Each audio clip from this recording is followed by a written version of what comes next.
رمضان کے عشروں کی جو تخصیص کی جاتی ہے کہ پہلا عشرہ رحمت کا ہے، دوسرا مغفرت کا اور تیسرا جہنم سے نجات کا، تو یہ تخصیص کرنا اور عشروں کو اس طرح تقسیم کرنا یہ ٹھیک نہیں ہے، اور یہ حدیث محدثین کے نزدیک ضعیف ہے۔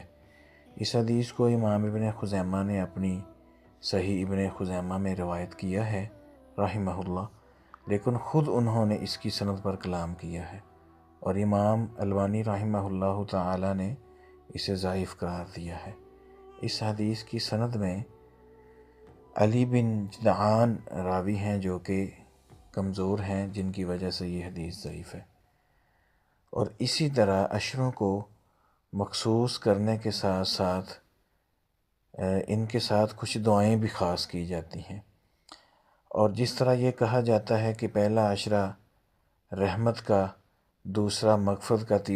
تو اس طرح کہنا ٹھیک نہیں، بلکہ پورے کا پورا مہینہ ہی رحمت والا ہے، مغفرت والا ہے اور جہنم سے آزادی کا ہے، اور اللہ تعالیٰ ہر روز غدروں کو جہنم سے آزادی دیتے ہیں۔ اور اسی طرح دعائیں بھی خاص کی جاتی ہیں کہ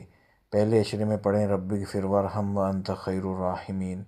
دوسرے عشرے میں پڑھیں استغفر اللہ ربی من کل ذنب واتوب الیہ، تیسرے عشرے میں پڑھیں اللہم اجرنی من النار۔ تو ان دعاؤں کو بھی اس طرح خاص کرنا ٹھیک نہیں ہے۔